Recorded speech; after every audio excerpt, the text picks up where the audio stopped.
Do you know why lead piping has largely been banned in the civilized world? It's not because of lead poisoning, but because the government is scared of the people having access to devastating improvised weapons in their own walls. Don't believe me? Well, today I'll prove that to you when I ask, can you beat Fallout New Vegas with only a lead pipe? After Benny sends me on a ride of a lifetime, I wake up in Doc Mitchell's house, who proceeds to ask me, the person with brain damage, what my name is. I don't really remember, but I decided to go with Mr. Pipe, short and simple.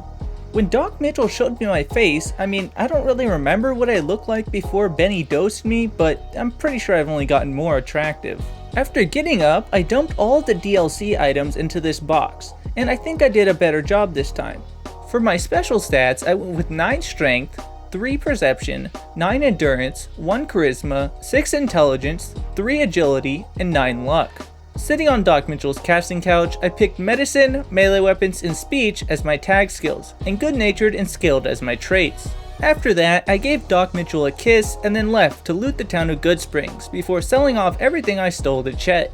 Now it's time to leave town, but before I did, I picked up the snow globe from the cemetery.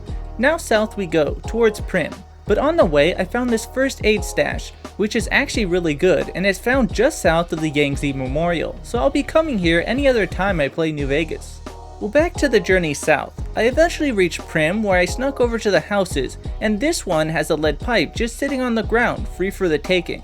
With pipe in hand, the real game can begin, and I started by talking to Nash before heading into the Bison Steve to save the deputy. And I did, but I decided that we might as well clear out the second floor together, and it went well, until it didn't. Oh my, I think I've been spotted. I returned to the demonic spirit of Johnson Nash, who told me that Primm needs a new man in assless chaps. So I spoke with Lieutenant Hayes, and he pointed me towards Mojave Outpost, so off I went. I met with my secret boyfriend and convinced him to send troops to help out in Primm. Returning to Primm, I had Lieutenant Hayes send in the troops, and I hope that they are capable of containing the evil that is Johnson Nash. Back to the main story, I need to get to Nipton, and I decided to go through the Crescent Canyon because, variety is the spice of life. On my way through, I found a set of combat armor and an advanced radiation suit, which was pretty cool. In Nipton, I talked to Volpez and agreed to spread the word like Joe Biden. After that, I walked straight into an ambush, but most of them wouldn't even come within smacking range, so I just walked away. Arriving in Novak, I headed to the dyno to talk to Manny and convinced him that if he had told me where the people who shot me were headed, I would love him long time. So I'm headed to Boulder City, but on the way, I got distracted by the Helios 1 power station and decided that I wanted to stop in. So after lying to Haggerty, I headed inside and talked to the idiot wearing sunglasses, who told me that the power station wasn't running, and that I should do all the work while he gets all the credit. So that's what happened. I realigned the array, went inside, had Python fix the generator, and then chose to set the output to the whole region. With a flash of light, the station was now functional, and I had done my good deed for this run.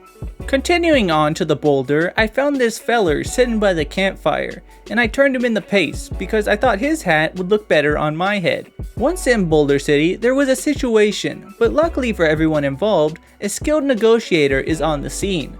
I skillfully convinced Mr. Jessup to free his hostages and tell me where Benny was headed. Well, now I'm out of here, but on my way to the strip, something strange happened. I swear that this car moved while I wasn't looking. Take a look. Weird.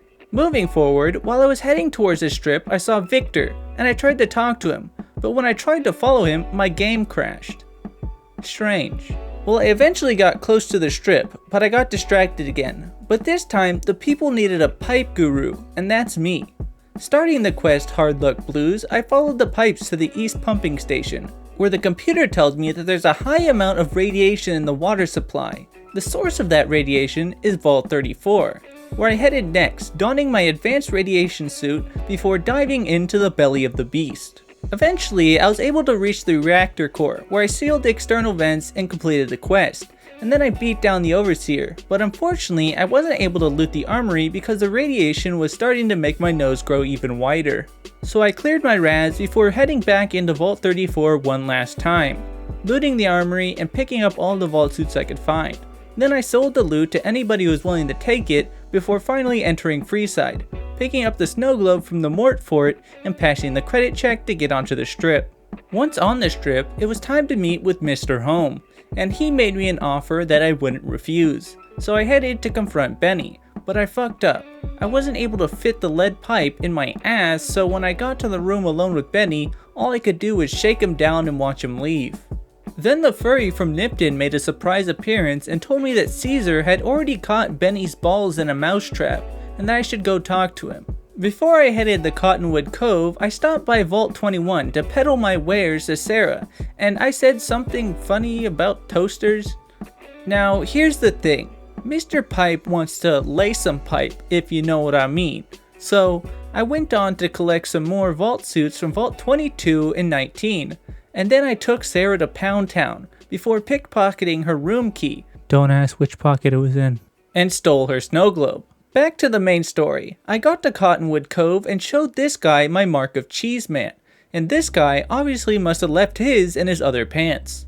One raft ride later and I was at Cheeser Island, and I showed Caesar a real good time, before he asked me to go to war with the ground and destroy whatever's down there.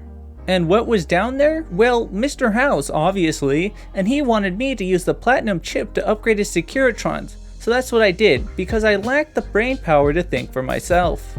With that, I returned to Caesar, and leveled up and took the Super Slam perk, crucified Benny, and returned to Mr. House on the strip. Then I think I may have been molested by Mr. House, but well, that's just part of doing business, I guess.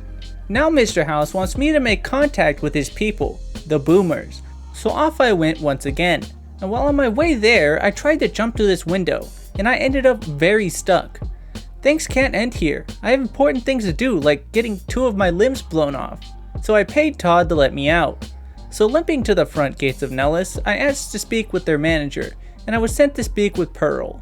She wants me to help her people, so I did. Let's just get this out of the way. First, I listened to the little boomer's story before stealing his snow globe, healed these losers, talked to Raquel about clearing the array, and I did that with Loyal's wonder weapon or whatever. And I finished this off by donating missiles to Raquel. Now it's time to save the lady in the water, so I talked to Loyal before heading out. With the lady raised from the lake bed, I returned and was showered in the love of my followers. With the Boomer's loyalty secured, I returned to Mr. House. Next, Mr. House wants me to investigate the Omertas and stop whatever they're plotting. Before I did, I made my way down to Michelangelo's because I wanted one of their jumpsuits, so I reverse pickpocketed this woman and hopefully I can come back later and grab her jumpsuit. Now to the Gamora. I started by talking to Caccino and then sticking my hand up his ass, then talking to him again, and now he's willing to work with me.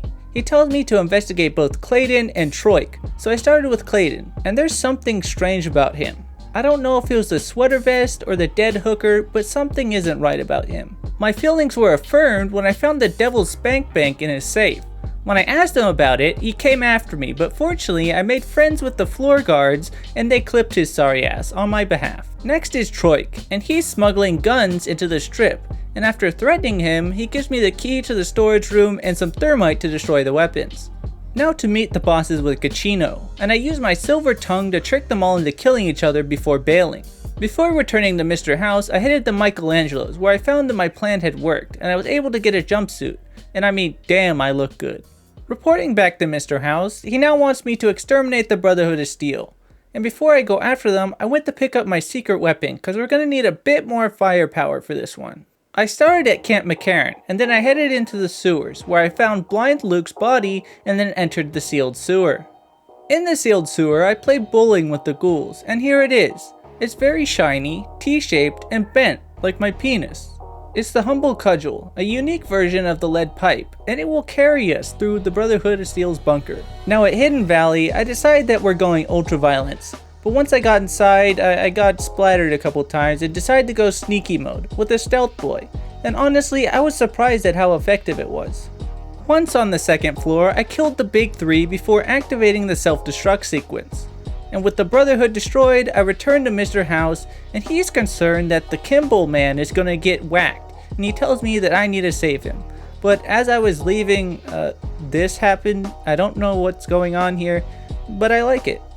Now at Hoover Dam, I met Ranger Grant, and I don't know why a guy with below average peripheral vision would be in charge of the president's security detail, but I'll handle it. First, I waited behind this idiot so he could first plant the bomb before I disarmed it and put it in my back pocket. Then I watched a ranger go splat on the ground before heading up the tower and splattering the Legion sniper. Then I just watched the rest of the president's speech, and I was kind of regretting preventing his death because this shit was ass. Getting back to Mr. Shelter, he needs me to power up the El Diablo sandwich shop. So I did it, and now we can begin the real game. Arriving at the dam, it's always been kind of funny to me that there's just these random 3 Great Khans attacking, but yeah, they're dead now. Moving down the dam, I got to see Big Bird firebomb the Legion of Idiots, which was pretty cool. I then entered the dam offices, and when I was a dumb little kid, I got lost in here one time for like 30 minutes. It was crazy. But I got to the control room, and then I sent the guards away by telling them that the Legion were running a train on Colonel Moore. But I really have no clue who that is. I installed the override chip, and then I received my orders from Mr. Dormitory before flipping the power switch because it's really just that easy. On the final stretch of the dam, the Securitrons did most of the work. But when I actually got to the Legate's camp, the only Securitron they sent with me was this broken ass Securitron who was one mistimed sneeze away from dying. Now for the Legate, and I was planning on fighting him normally, but that just didn't go well.